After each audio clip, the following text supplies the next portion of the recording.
Today your lesson is going to be talking about markups and markdowns. Your objective. Today I will demonstrate my mathematical ability to identify the original prices as a whole, and also use my knowledge of percent and proportion relationships to solve multi-step markup and markdown problems through class discussion. Let's go ahead and get started.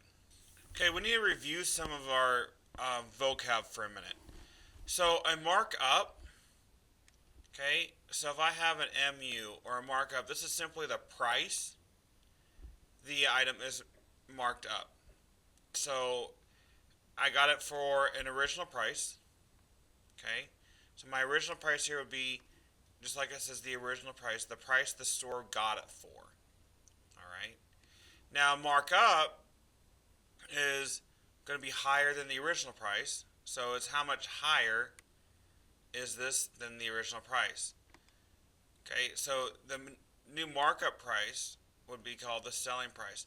The selling price is actually what the store is selling the item for. Alright, and then markdown is simply the opposite.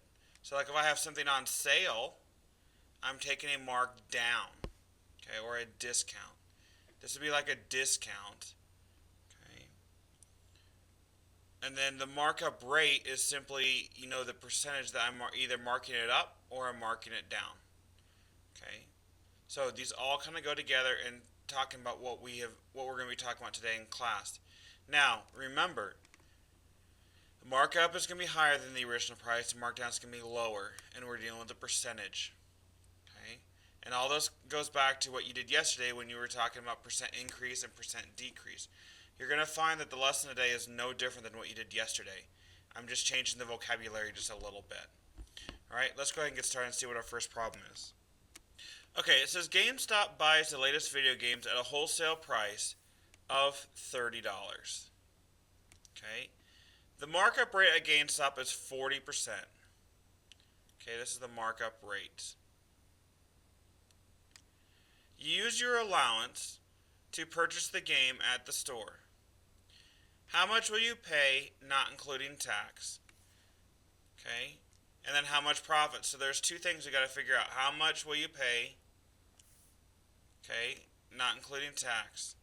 And then they want to also know how much profit. Okay, they also want to know how much profit GameStop made on the sale of the video. Because stores are not going to just sell items if they're not going to make a profit. Alright, so let's go back to what we talked about yesterday where we had the new over the old equals 100 plus or minus the rate over 100. Okay? So, wholesale price of $30, that would be my old price. So I have 30. Okay, plug in what I know. Well, how much will you pay? That's the new price. I don't know that, so I'm going to put an X there. And then it says 100 plus or minus the rate. Well, the rate here says 100%. So I'm going to add 100, so that would be 140. Alright, now I would cross multiply. So when I cross multiply, I'm going to go 140 times 30. Okay, 140 times 30 is 4,200 equals 100x. I'm going to divide by 100. Divide by 100. I got zeros. I'm left with $42. So I paid $42, or I will pay $42 for this game. Okay, that answers question number 1. Question number 2 wants to know how much profit. Okay, well, if the GameStop got the game for $30, but they're going to turn around and sell it for $42, what is the profit? The profit is simply what is this difference here. So to find the profit, all I'm going to do is simply go 42 minus 30, and that's going to equal $12. So for question number 2 now, okay, the profit is $12. Alright, let's go ahead and look at the next question. Alright, this problem says on Black Friday, a $300 mountain bike, okay, that's what we're starting, is discounted by 30%. Okay?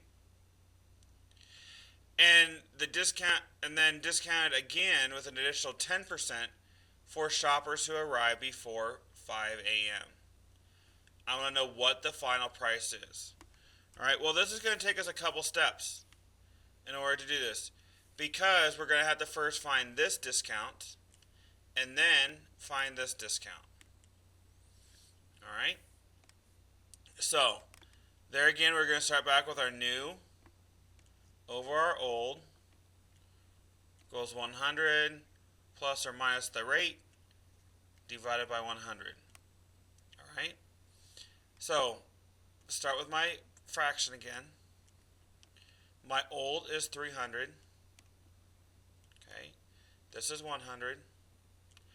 I'm going to do step number 1 first. This is going to be all for number 1.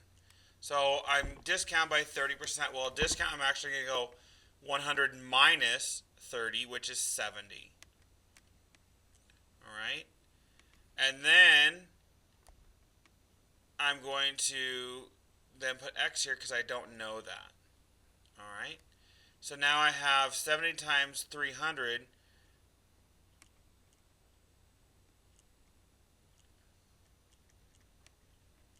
which is 21,000, okay, times 100. Now I have to get x by itself, so now I divide by 100.